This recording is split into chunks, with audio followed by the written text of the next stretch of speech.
52 years ago, on a hot summer night, a new sound emerged from the first floor community room at 1520 Sedgwick Avenue, where we stand today. New York is where greatness so often is born. And on that August evening, greatness was born in the Bronx.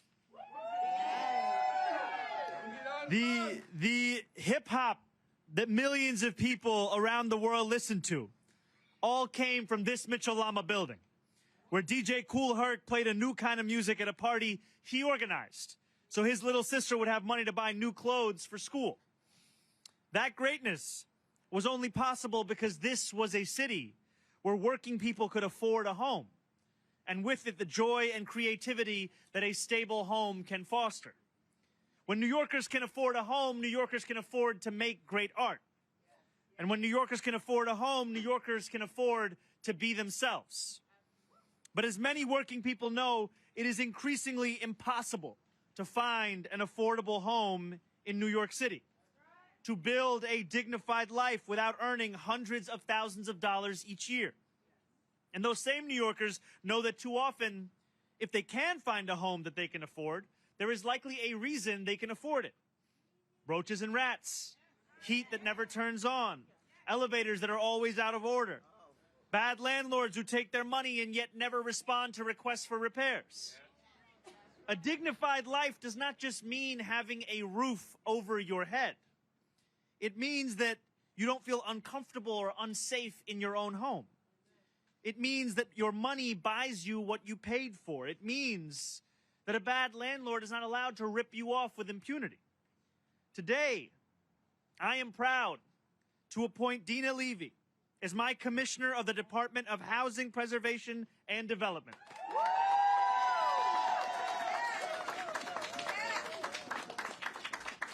My commissioner will lead with a very simple remit, delivering affordable housing and dignity to New Yorkers. For anyone in the housing world, Dina's reputation precedes her. Her resume alone tells a story of both service and achievement. Senior Vice President of Home Ownership and Community Development at the Department of Homes and Community Renewal. Senior Advisor to the New York Attorney General. Director of Organizing at the Urban Homesteading Assistance Board. But I'm more interested, frankly, in the story that so many working people tell about her.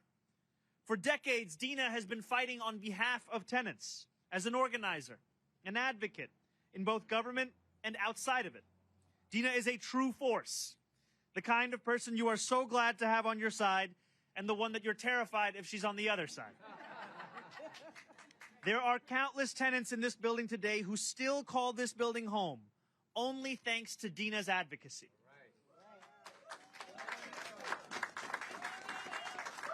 After all, the story of 1520 Sedgwick didn't end when DJ Kool Herc played his last track. For decades, this building was a triumph of affordable housing, so beautiful that its tenants described it like a hotel. But when it exited Mitchell Lama in the 2000s, its new landlord plunged it into decay and neglect, forcing immediate maintenance issues.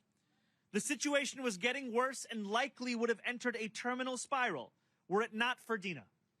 She organized the tenants. She advocated on their behalf. And when they bought the mortgage with the help of a $5.6 million loan from HPD, they reclaimed control over their own homes and their own futures.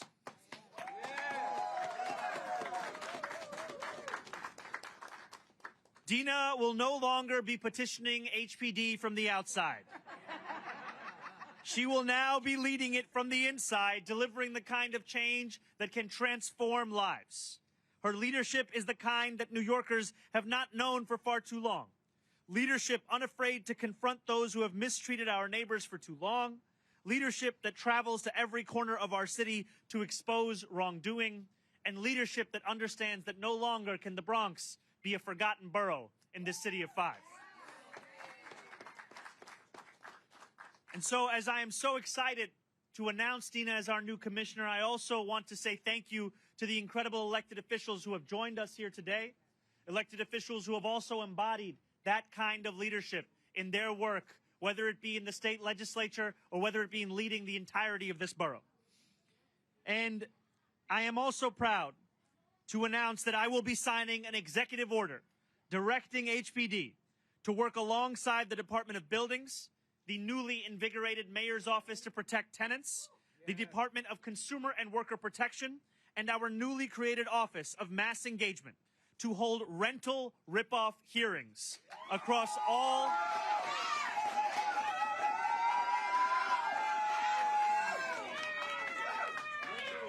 We will hold these rental ripoff hearings across all 5 boroughs within the first 100 days of this administration.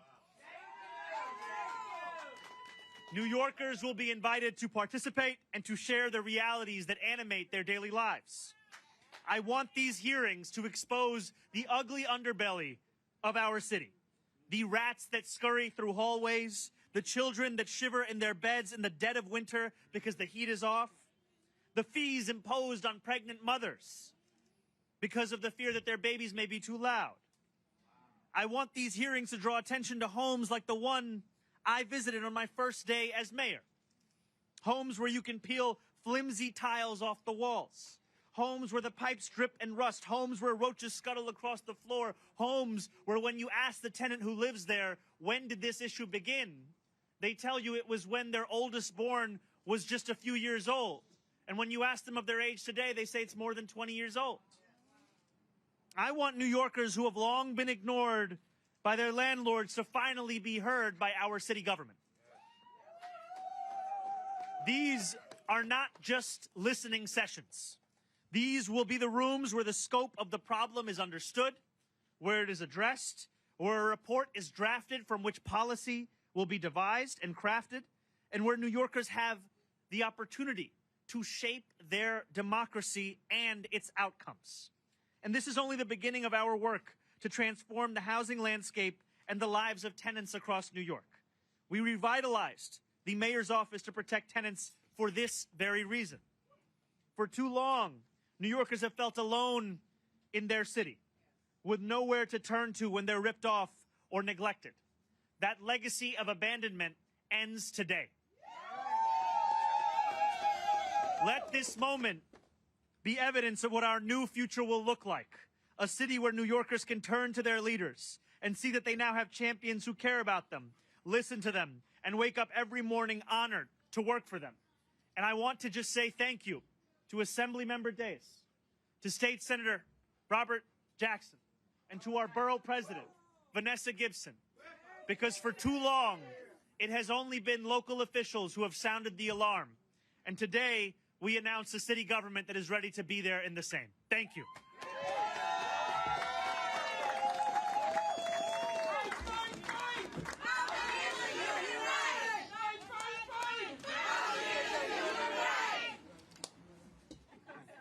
So I am very, very happy to be here, and specifically to be here.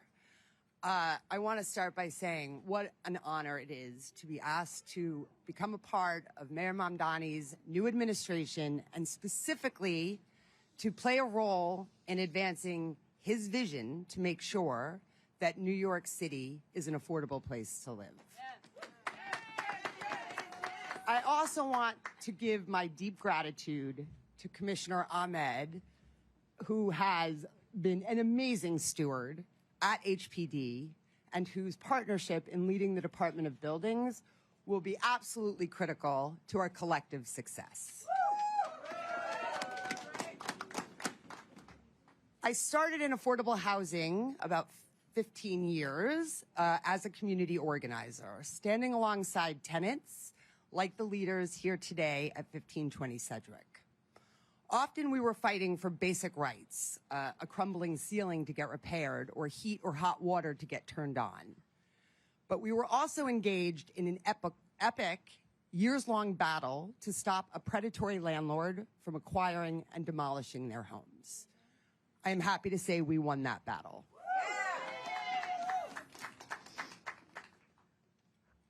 I have used those experiences to guide me as I've entered public service, and I have leaned on them in my last decade in New York State government. I will also look to those experiences to inspire me as we tackle the hard work that lies ahead. And I do know that the work ahead will be hard. We will need to increase the resources to build more affordable housing. We will need to try new, innovative, and sometimes scary innovations in order to overcome this crisis. And in many respects, we will need to embrace a willingness to rethink how we do business. Those are ambitious goals, but they are an imperative for the citizens of this city. And I know that we will not overcome this crisis by setting a low bar. So it is my great honor to accept this opportunity and to join forces with thousands of tenants, homeowners, and dedicated public servants across the city of New York to stand together in the struggle to bring forward truly affordable housing for all. Thank you so much for this opportunity. And now it is my delight to introduce Ms. Gloria Robinson, the tenant leader here at 1520 Sedgwick, who, along with her neighbors, is responsible for saving the birthplace of hip-hop.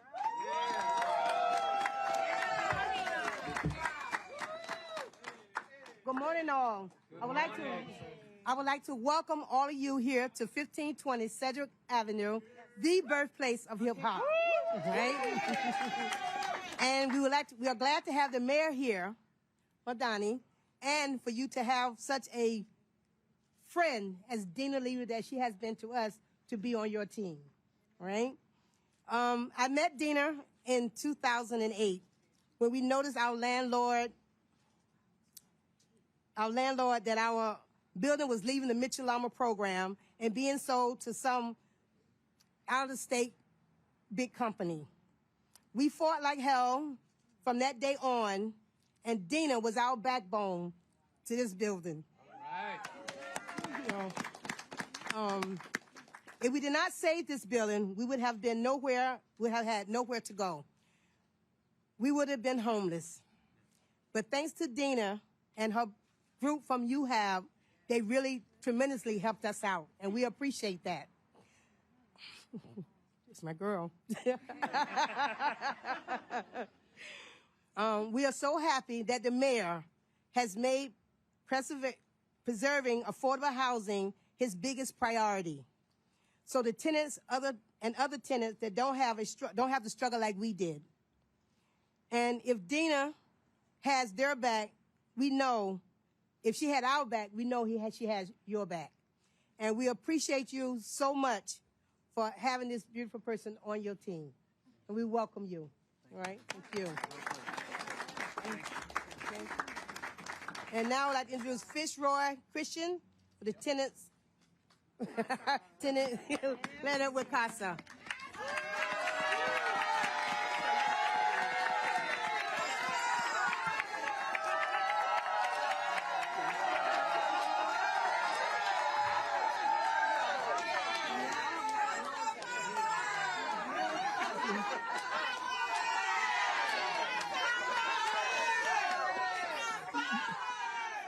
I don't think my blush is showing up very well.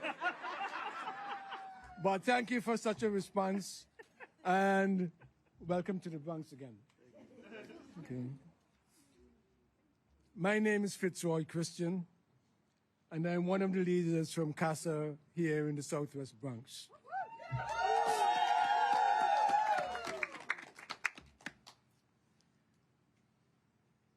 We in CASA, as a matter of fact, CASA is an acronym for Community Action for Safe Apartments, which we think is the only way human beings are supposed to live, in places that they're paying rent for, that are clean, healthy, affordable, and places where they can say, I can live here, I can bring my children up here, and my grandchildren can still be here because this is our home.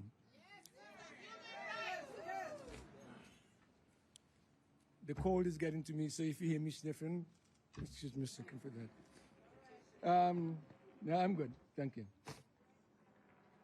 We have been here in the Southwest Bronx for 20 years, and we have been a part of many, many struggles on behalf of my neighbors, tenants, because I'm a renter also in a rent-stabilized building. Some of the things that we have managed to accomplish for all of us are having lawyers in housing court when we get there for the right to counsel. We were able to push back against a rezoning of Jerome Avenue and the block in which I live because the landlords were asking for my children, my right arm, my wife's left arm, my grandchildren, and we had nowhere to go if they were to have their way. We organized in CASA and our coalition partners, and were able to get enough so that we can stay there. And today I can say if I live another 20 years, 25 years, I'm still going to be on Jerome Avenue in the Southwest Bronx because this is now my permanent home. This is the work that we do at CASA. But CASA is just a project within New Settlement, which is a neighborhood community organization and a community developer. And apart from the homes that they are providing, very affordable for Bronxites, they provide things for our grandparents. So you could go to 1501 Jerome Avenue and have grandma and grandpa learn to swim and get their exercises and stay stronger and live healthier because New Settlement is providing that resource and that service to them. New Settlement has services for our high schoolers, and where we prepare them to get to colleges, because too long have our children not been able to get proper access to the colleges and universities, which would bring them to be very productive adults after they finish with school. But I'm not going to be talking about New Settlement and CASA much longer. We're going to be speaking about what we are hoping for from this new administration. But before I do that, I want to do something kind of personal, and I hope you don't take it too badly. I am a fan and a believer of our mayor's parents. And I'll tell you why. I grew up in the 1960s. That's when my teeth began to grow. I began to feel as if I'm somebody, I'm not a baby anymore. My parents were part of the anti-colonial struggles in the Caribbean. And I have relatives on the other islands who were also fighting for independence against colonialism from Britain and France. The mayor's parents teach us what we didn't know and what we forget here at the university level. Who is not teaching at a podium like I am speaking to you now, doing it with cameras and other media so that we do not forget where we came from, what we accomplished, and what we can accomplish going forward. So I want to say that with that kind of pedigree, I have very high hopes for our mayor. No pressure. And CASA and our colleagues and our coalition partners, two of which are here, Hope. Okay. ACC, I thought I saw somebody from ACC here a little bit earlier. We are going to hold our new mayor's feet to the fire because for too long have we not enjoyed our homes. He has come with a promise that we have been waiting for from our city leaders for a long, long time. We are not going to let him get away with empty promises. We are going to be fighting for him, and if he does not show up, we're going to be fighting against him. Because we want to live in dignity, and we want people to learn that when they make promises to tenants, they got to keep them. If you don't keep them, you're going to face the consequences. Housing is a human right. Okay, so let me move on.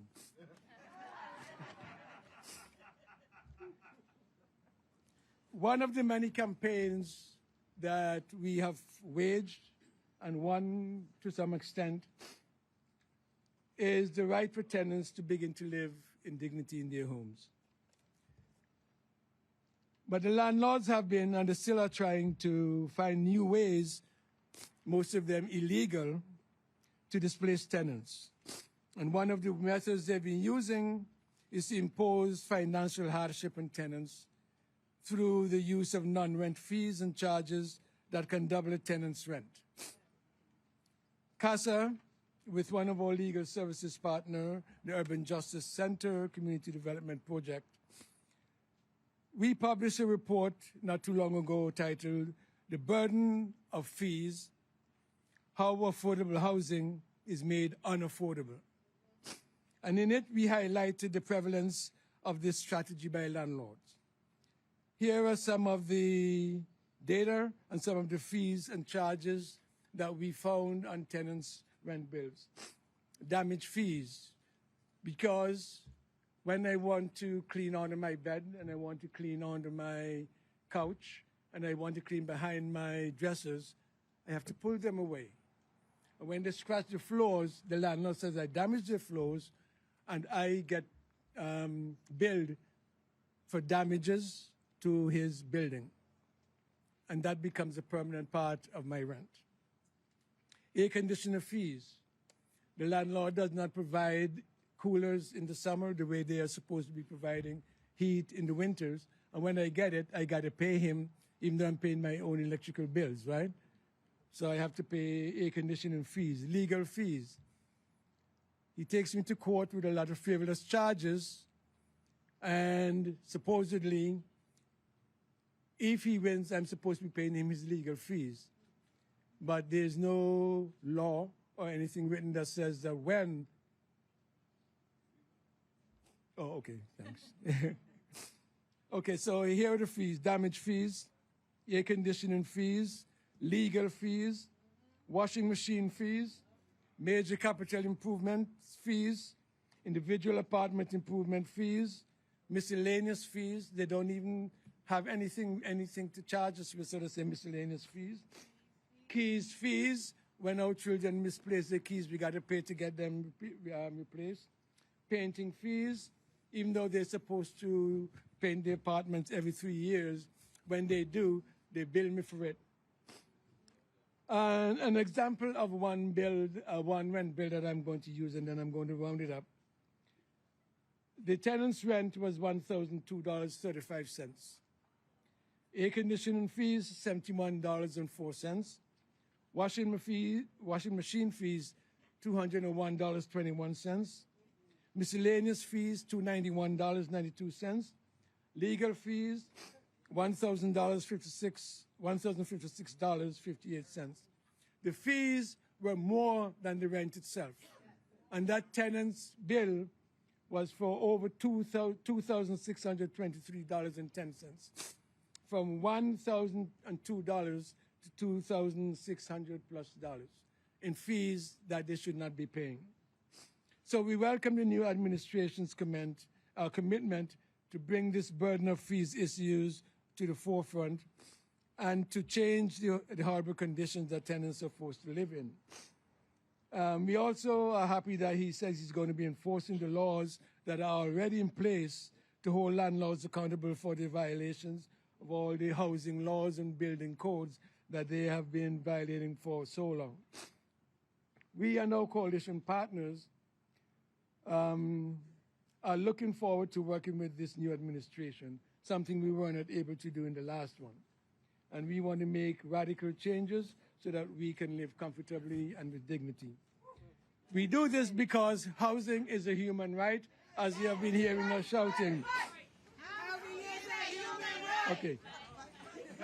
And we as tenants really deserve to live with dignity in our homes and communities. So thank you, Mr. Mayor. Keep our seats at the table warm, because we are on our way.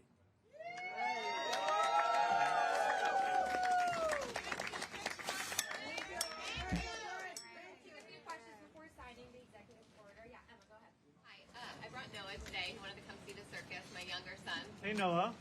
So can you tell us more about these hearings? Is the purpose to publicly shame landlords? Could there be repercussions and fines afterwards? These are hearings that will give New Yorkers an opportunity to testify in person as to the struggles that they have had to deal with, oftentimes in isolation.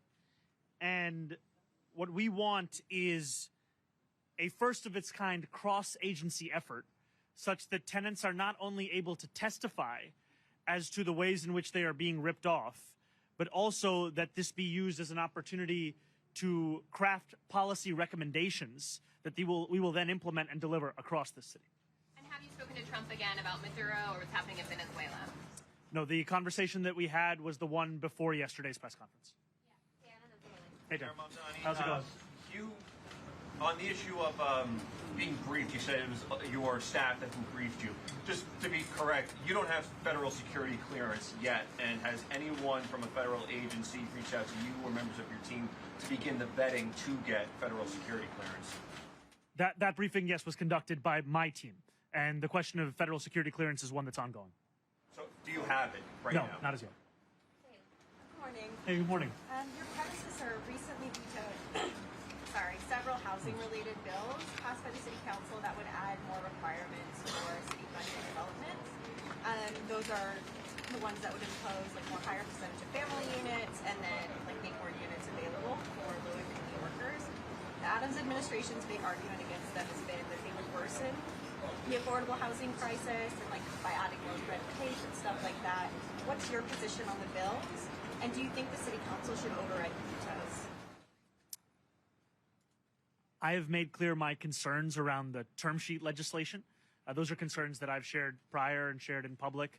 And what it comes back to is also what drives today's announcement and the excitement around it, is that we have an opportunity in front of us to not only deliver on the promises that we have made over the course of this campaign, but also to tackle the housing crisis.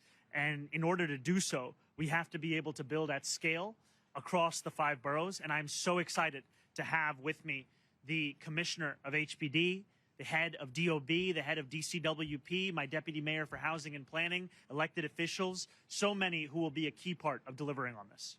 Yeah, right here. Mamdani, how are you? Happy New Year. Happy New Year. I got 2 quick questions. Okay. So the first one is about Maduro. You said you called the invasion and the arrest. If I could just pull up real quick. You said it was a violation of federal and international law. Do you plan to use any of the city's resources to interfere with the prosecution or anything like that? This is a federal action on a federal timeline, and I owe it to New Yorkers to deliver for them across the 5 boroughs and also to be honest and straightforward about my own thoughts on this. And the second thing, real quick. The fare rises tomorrow. When are those free buses coming? This is fair rise today. Gotta get it right, brother. Look, when the fare was $2.90, 1 in 5 New Yorkers were being priced out of it. We know that for so many New Yorkers, public transit is increasingly becoming out of reach. That is why at the heart of our campaign was a commitment to make the slowest buses in America fast and to make them free. And that will continue to animate our work. It will continue to be one of the central commitments of our administration. And that is work that we will be doing in tandem with Albany and our state partners there. Because I can't keep bumming rides off my friends anymore. Look, I have said when we ran this campaign on freezing the rent for rent-stabilized tenants, on making buses fast and free, on delivering universal childcare, I have said that by the time I am done being mayor, those will have been delivered.